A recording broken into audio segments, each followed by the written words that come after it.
In this video, I'm going to be giving you the complete breakdown of the King of the Dead Zombies exclusive event inside of Black Ops 6 Zombies and the fastest strategies to gain points to climb the leaderboards as quickly as you possibly can. Be sure to stick around because towards the end, I'm going to be sharing a super insane trick to ensure you'll finish high in the leaderboards. But before we get into it, be sure to drop a like, subscribe, and turn on notifications for all things Call of Duty Zombies. With that out of the way, let's get into it. So the King of the Dead event just went live a few hours ago, and it doesn't exactly work like the way we thought it was going to. The way that this was marketed sounded like it was going to be a global event with one singular leaderboard, and the top 30 people in the world would be receiving these gobblegums as rewards. The higher you place on the leaderboards, the better the rewards you were going to get. But that's not exactly how Treyarch decided to do things here. So the way that this leaderboard actually works is that when you boot up into the game and when you play your first match of zombies, now that the event is live, you'll actually be placed into a pool of 30 random users, which is actually a lot easier to earn these higher tier rewards because the majority of people that decide to hop into the game and do this event probably won't stick with it if they're not serious about it. It could just be random people that hopped on zombies today for one match to see what the event was about, or it could be multiple people hopping into the game that really want to grind this. So it's really more just about the 30 random people that you get placed with. If you want to try this event but you don't want to sweat the hell out of it, I would suggest maybe not starting this until I'd say like Saturday or Sunday, because this event is 1 week long. I would wait until like maybe later in the weekend to start participating in this, because you'll probably get into an easier pool than if you were starting today against people that were more likely into this event for the gobblegum. So if you just want to, you want to complete this event, you want to finish high in the leaderboards, maybe don't start until this week or next week, because it's all about your individual pool that you're put into. But if you do want to start today, I'm going to give you the breakdown here on how these points work and the best ways to go about this. So the way Treyarch has decided to give you points is based on two categories: killing zombies and completing Easter eggs. Killing a singular zombie will only give you 1 point. So for every zombie you kill, you'll get 1 single point. For every special zombie that you kill, whether it's a mangler, a doppelgast, you'll get 25 points. And for every elite zombie you kill, aka amalgams, abominations, elder disciples, you get 100 points. So high rounding is a decent strategy, but it's not the best, because once you guys see the points you receive for completing the Easter eggs, you're gonna probably want to speedrun the Easter eggs. That's all I gotta say about it. But if you are gonna high round and you don't want to do Easter eggs, I would seriously suggest doing the tomb high round strategies, because it's the fastest way to get to high rounds in this game. You're probably gonna get the most elite zombies to spawn with all the amalgams, doppelgasts, all the likes of those spawning in. So if you are going to specifically try to high round this event, I would only stick to the tomb high rounds. You're gonna be able to do that as quickly as you possibly can. You're gonna get the most points out of that. I think you should definitely stay with that. But now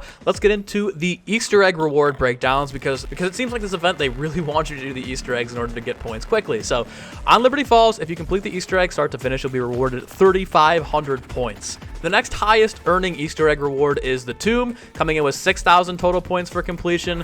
Terminus slightly beats that out with 7,500 total points. Shattered Veil takes a massive jump to 9,000 points per completion of the main Easter egg, and Citadel de Mor tops out at 10,000 per completion. So you really have to think about what you're going to do here in terms of the Easter egg speedruns, because obviously Citadel de Mor is going to be the highest with 10,000 points, but it also is the longest Easter egg to complete. So you really got to think about where you want to maximize your time. Liberty Falls, on average, I'd say without any real gobblegum usage, you could probably get this done in about 25 minutes, 25 to 30 minutes. With the Terminus Easter egg over here, I'd say that's probably a good 35 to 40 minutes. With Citadel de Mor, with no gobblegums, I'm looking at about an hour, 10 minutes completion here, especially if you don't bring anything in for the boss fight. So obviously, the longest Easter egg is going to be Citadel. If you're thinking about doing the Tomb Easter egg for 6,000, I'd even suggest maybe just doing the Tomb and then getting into the high round strategy if you do want to go the high route. So you get the 6,000 for the Easter egg completion, and then you can continuously rack up points as you progress the high rounds that way. And then Shattered Veil, 9,000. That's probably another hour setup. So honestly, guys, if you want to go the high round strat, definitely do the Tomb Easter egg and then set up there for the high rounds.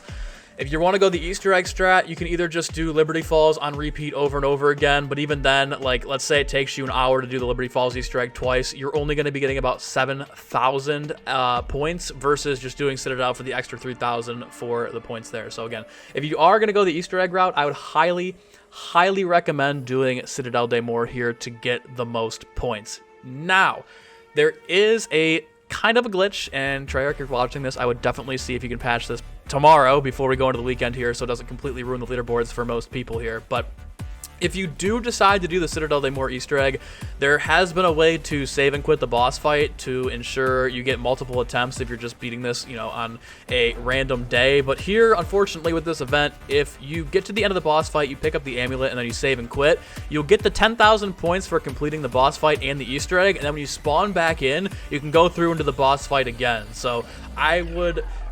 if you really, really want to win and you're in a sweaty lobby, I'd say definitely go and try and do that. But however, the majority of people that you're going to be going up against in these leaderboards events really aren't probably going to be taking this seriously. If you're watching a video like this, trying to figure out how to get the most XP and the most points towards this event. So I wouldn't say really just keep doing that, because that is pretty stupid. If you're going to be like 1,000,000 points where everyone else in your entire leaderboard is going to be at like 20,000, like it's really not going to matter that much. You don't have to sweat it too much, but it is an option if you are in a leaderboard with like a YouTuber or somebody else, you know, that's actually actively sweating this mode. That is a pretty solid strategy and a super OP glitch for this that I don't know how isn't patched, but if you want to use it, go ahead. But yeah, guys, I definitely would say, if you are going to go the high round route, you can look at Liberty Falls. That's another good one to do. If you just sit at the top of the Alamo, you can rack up points and XP and everything over there very quickly. The Tomb is obviously going to be the meta high round strat for this event, because it doesn't take as much setup as, say, Shattered Veil, even though you can probably get to a higher round on Shattered Veil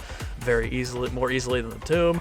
And then for the Easter egg completions, like, I don't think that Liberty Falls or the Tomb are even worth it, just because, you know, by the time you get 2, 3, 4 Easter egg completions there, it's going to take you, you know, you could have already just done the Citadel Daymore Easter egg twice and gotten, you know, 25% more of the points over there. So again, guys, this is a really cool idea for an event. I would have liked to see this be a global event and then just broken it down to top percentages versus top 30 people, because with top 30 people it would have been really unfair, and you know it would have been ruined by people that were AFK glitching or you know, just completely sweating and no lifing over the next week to get these gobblegum rewards. And I don't think these rewards would have been good enough for a top 30 in the world kind of situation here. But if they were to do this event in the future, which I hope they do, because this has actually got the groundwork for very, very cool events that aren't XP based or you know, challenge based like we've seen all year, I would recommend doing this again, but then breaking it down into percentages in the world and then upping the rewards. So like the top 1% gets a Dur Wonder pack, right, or 2 Dur Wonder packs, you know, because that's the top percent of the world, right? And then the top 3% get one of the Chaos packs or 2 of the Chaos packs, and then the top 5% gets just like the normal 1100 COD point Gobblegum pack there. And then as you work your way down the ladder, you can get into individual Gobblegums. Even at the very top, I can see some skins being available here if we are doing the top percentage of the world completing these types of things. But as currently constructed, again, guys, you're only going up against 30 random people that you are in the pool. I'll harp on it again. If you want to go for the Gobblegums here, but you don't want to sweat too hard, I'd maybe wait a little bit longer into the event to do this, because let's say you start next Monday and the event starts and the event ends on Thursday.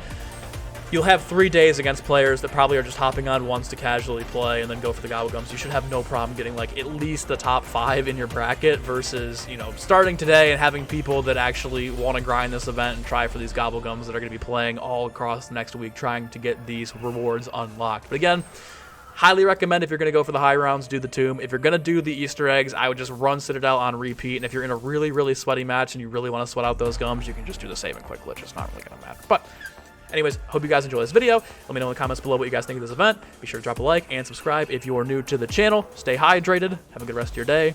Peace.